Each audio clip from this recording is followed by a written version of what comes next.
My girlfriend screamed. "You have no right to interfere in my life." She said this right after canceling our weekend plans and deciding to go on a trip with her friends instead. I replied calmly, "You're absolutely right." 3 days later, when she came back home and saw what was missing, she froze in place, didn't say a word, just sat down and started trembling. Dear friends, please help me complete my subscribers. Support me by subscribing to my channel, liking the video, and sharing it. Thank you. I'm 29, and I thought I had everything figured out. Been with Rachel for 4 years, living together for 2. We met at a mutual friend's birthday party, hit it off over terrible karaoke and cheap wine, and somehow turned that into what I believed was a solid relationship. We weren't perfect, but who is? We had our routines, our inside jokes, our plans for the future. At least, I thought we did. The problem started around 6 months ago, but I was too stupid to see them for what they were. Rachel started going out more with her friends, which was fine. I'm not that guy who needs to monitor every move. She'd been spending time with her college roommate Amber and a few other women I'd met maybe twice. Girls' nights, she called them. Wine bars, escape rooms, that new sushi place downtown. I encouraged it, actually. Told her it was healthy to have her own social life. Then the weekend trip started. First one was in July, a beach house rental, 3 days, just the girls. She came back tan and distant, scrolling through her phone with a smile I hadn't seen directed at me in months. I asked how it went, and she gave me the highlights in that distracted way people do when they're already thinking about something else. It was great, babe. Really needed that. Cool. Fine. I went back to watching the game. August brought another trip. September, 2 more. By October, I started noticing other things. She'd angled her phone away when texting. Started doing her makeup differently. Not for me, apparently, since she'd barely glance my way before heading out. Our sex life had gone from regular to rare to practically non-existent. When I tried to talk about it, she'd get defensive. "I'm just tired. Work's been stressful. Not everything is about you." That last one stung because she said it like I was being unreasonable for wanting to connect with my own girlfriend. The real breaking point came 2 weeks ago. We'd planned this weekend trip to this cabin upstate, booked it months in advance, my treat, supposed to be our chance to reconnect. I'd requested the time off work, mapped out hiking trails, even packed a picnic basket like some kind of romance novel protagonist. Thursday night, I mentioned something about leaving early Saturday morning to beat traffic. Rachel was on the couch, phone in hand as usual. She didn't even look up. "Oh, about that," she said, voice casual as if she was commenting on the weather. "I'm not going." I stopped mid-step. "What?" "Amber's organizing a girls' trip to the Poconos. Same weekend." I already said yes. The way she said it, so matter-of-fact, like my feelings were an afterthought at best. I felt something cold settle in my chest. "Rachel, we planned this months ago. I took time off. The cabin's paid for." She finally looked up, and there was this flash of annoyance in her eyes. "You can get a refund. Or go by yourself." "I don't know. Are you serious right now?" "What?" She stood up, phone clutched in her hand. "You expect me to just never do anything with my friends? To always be available for whatever you want? That's not what I'm saying. You have no right to interfere in my life." Her voice went sharp, louder than necessary for our small apartment. "I'm going on this trip." End of discussion. I stood there, looking at this woman I'd built a life with, and I felt something shift. Not anger, not yet. Something quieter and more final. "You're absolutely right," I said. She blinked, clearly surprised I wasn't fighting. "Good. Then we're done here." I watched her walk to the bedroom and close the door. I stood in our living room. Our living room that I paid 70% of the rent for, filled with furniture I'd mostly bought, and I made a decision. See, here's what Rachel didn't know. I'm good with money. Always have been. While she spent her paychecks on clothes and brunches and girls' trips, I'd been saving, investing, planning for our future. The apartment was in my name because her credit was garbage when we moved in together. The car she drove? I was on the title and made the payments because she'd maxed out her loan capacity on student debt she'd never mentioned until we got serious. The nice TV, the sound system, the expensive coffee maker she used every morning, all mine. For 2 years, I'd been subsidizing her lifestyle while she earned decent money at her marketing job. Money that apparently went toward an increasingly active social life that didn't include me. That night, I didn't sleep. I sat at my laptop and I planned. Update 1. Saturday morning, Rachel left at 7 a.m. Came out of the bedroom with a suitcase I didn't recognize. New. Expensive looking. She was wearing an outfit I'd never seen. Hair professionally done, even though she claimed this was just a casual trip with the girls. See you Monday, she said, barely making eye contact. Have fun, I replied. The door closed. I counted to 60, checked the window to make sure her Uber was gone. Then I got to work. First, the car. I called the loan company, explained I needed to retake possession of the vehicle for personal reasons. They directed me to their recovery process. By noon, the car was in a storage lot under my name only. All perfectly legal since I was the primary on the title and she'd never made a single payment. Second, the apartment. I contacted our landlord, who I'd built a good relationship with over 2 years of on-time payments, and explained that Rachel would be moving out. Given that the lease was solely in my name and she wasn't even on it as an authorized occupant, this was straightforward. We'd always meant to add her officially, but never got around to it. Convenient. Third, I started packing. Not my stuff, hers. Every piece of clothing, every shoe, every cosmetic product. I was methodical, almost meditative about it. Her jewelry, her books, her decorative pillows that I'd always hated but tolerated. Into boxes, neatly labeled, stacked by the door. I wasn't cruel about it, didn't damage anything, didn't throw things around. Just removed her presence from the space. The big stuff was trickier. The TV, the sound system, the coffee maker, the nice kitchen knives, the console table she thought was ours. I had receipts for everything. Took photos of the receipts next to each item, just to document. Then I called my buddy Connor, who has a truck. You breaking up? He asked when he arrived and saw the boxes. Something like that. Need help moving her stuff? Need help moving my stuff. I corrected. To a storage unit. Temporarily.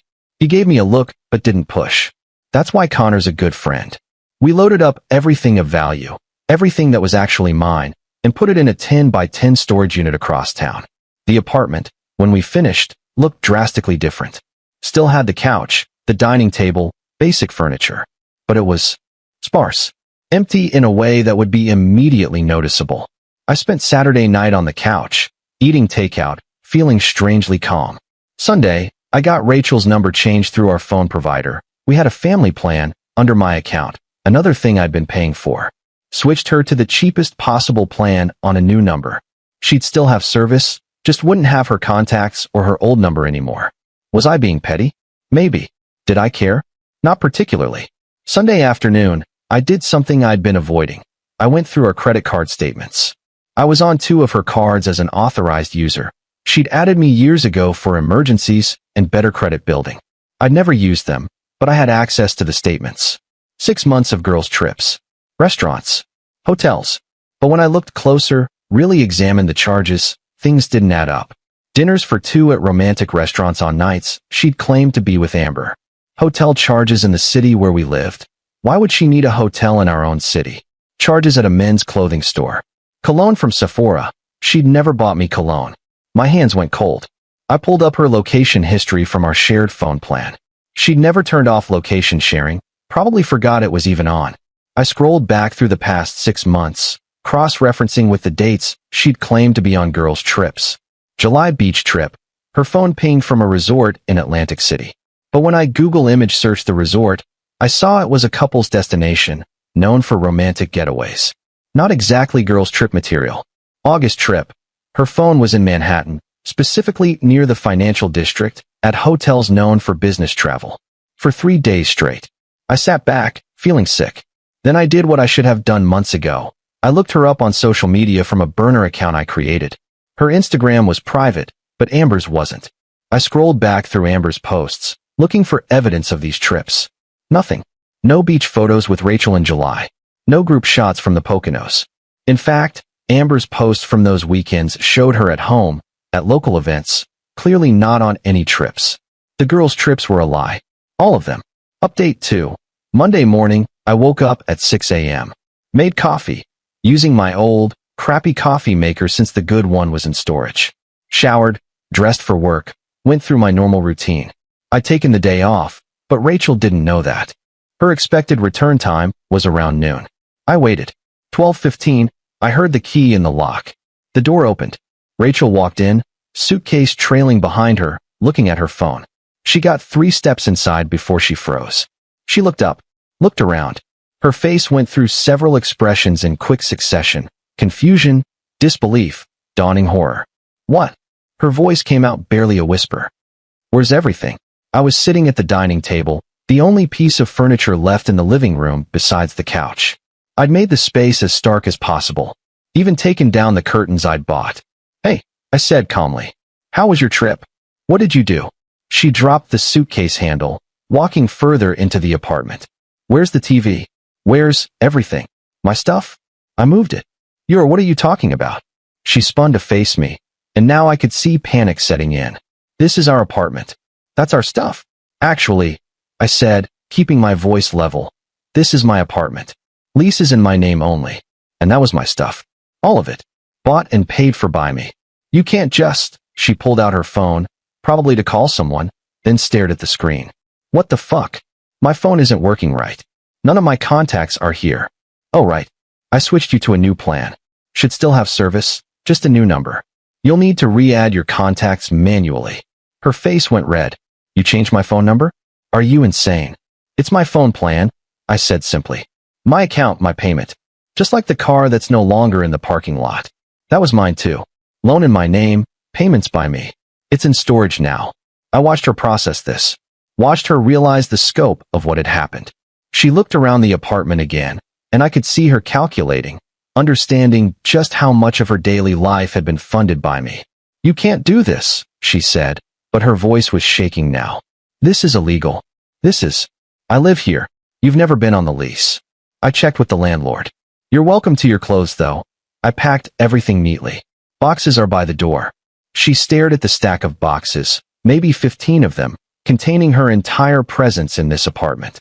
When she looked back at me, there were tears in her eyes, but I felt nothing. Why? She whispered. How was the Poconos? I asked instead of answering. She blinked. What? The girls' trip. To the Poconos. With Amber. How was it? Something flickered across her face. Guilt, recognition, fear. It was fine. That's good, I said. I pulled out my phone, opened up the screenshots I prepared. Funny thing though, I checked the credit card statements. The ones you're an authorized user on, remember? Saw some interesting charges. And Amber's Instagram is public, by the way. She was home this weekend. Posted about a barbecue she hosted on Saturday. Rachel's face went white. So I'm curious. I continued, my voice still calm, still even. Where were you really? Because according to your phone location, which you forgot you shared with me, you were at a hotel in Manhattan. The Peninsula, specifically. Expensive choice. Room service charges for 2 people. That's a pretty luxurious girl's trip. I can explain, can you? I stood up now, and she took a step back. Can you explain the hotel charges in our own city? The romantic dinners for 2? The men's clothing store purchases? The cologne that definitely isn't a brand I wear. She opened her mouth. Closed it. Opened it again. No words came out. His name's Tyler, right? I'd done more digging last night. Found messages she'd stupidly backed up to a cloud account we shared for photos. Works in finance, which explains the financial district hotels. You've been seeing him for, what, 7 months? Started right around the time you got distant with me. Tears were streaming down her face now. I didn't mean for it to happen. Save it, I said. I don't actually care about the why. I care that you stole from me. I never stole. You lived in my apartment, drove my car, used my phone plan, ate food I bought, and used my money to subsidize a lifestyle that included cheating on me. That's theft. Might not be illegal, but it's theft. She was sobbing now, ugly crying, and I felt nothing. No satisfaction, no anger, just emptiness. I need you out by end of the week, I said. Your stuff is packed. Figure out where you're going. Tyler's place, maybe? Or Amber's, if she even knows what you've been doing. Please, Rachel choked out. Please, we can fix this. I'll end it with him. I don't want to fix this, I said simply. I want you gone. You made it very clear on Thursday that I have no right to interfere in your life. So I'm not. I'm just removing myself from it. And removing my resources, my home, my car, my everything that you've been using while you fucked someone else. She collapsed onto the couch, my couch, and cried harder. I grabbed my jacket. I'll be back Thursday evening. Be gone by then. Take your boxes. Leave your key on the counter. Where am I supposed to go? She wailed. I stopped at the door. You know what? You're absolutely right. I have no right to interfere in your life. So that's your problem to solve. I walked out and didn't look back. Final update. It's been 3 weeks now. Rachel left before Thursday, took about half the boxes and left the rest, which I donated. She's staying with Tyler, apparently. I know because my buddy Connor saw them at a restaurant downtown, and Tyler looked miserable, probably realizing he'd won a prize that came with a lot of baggage and zero financial stability. Rachel tried texting me from her new number. I only know it's her because she identified herself, begging to talk, to explain, to work things out. I blocked it. She showed up at my office once, and I had security escort her out. Her friends have reached out, some angry, some pitying. Amber actually apologized, said she had no idea Rachel had been using her as cover. The apartment is slowly feeling like mine again. I bought new furniture, stuff that's actually my taste instead of compromises. My stuff came out of storage. Got a new girlfriend. I mean, not a girlfriend, just someone I've been seeing. Taking it slow. Rachel's parents called me last week. Apparently she's asking them for money, lots of it, and they wanted to know what happened. I told them the truth, all of it. Her dad was silent for a long time, then thanked me for my honesty and hung up. I don't think she got the money. Some people think I went too far, that I was cruel, that I should have just broken up with her like a normal person. Maybe they're right. But when I look around my apartment, when I drive the car I bought without someone else using it as their personal Uber, when I check my bank account and see money actually accumulating instead of disappearing into someone else's affair, I feel free. She screamed that I had no right to interfere in her life. She was absolutely right. But she also had no right to steal mine while she lived it. Edit 1. For people asking if I felt bad about the phone number thing, I paid for that line for 4 years. She never contributed a dime. I didn't cancel her service. I just removed the number from my account. She has a working phone, just had to rebuild her contacts. Inconvenient? Sure. Illegal? Nope. Edit 2. Tyler found my LinkedIn and sent me a message calling me a psycho. I replied with screenshots of Rachel's messages to me trying to reconcile, timestamped from last week. He stopped messaging. They're apparently still together though. Good luck, buddy. Edit 3. Someone asked what I did about the cabin reservation. I went by myself that following weekend. Hiked alone, ate the picnic alone, had the most peaceful 3 days I'd had in months. Would recommend.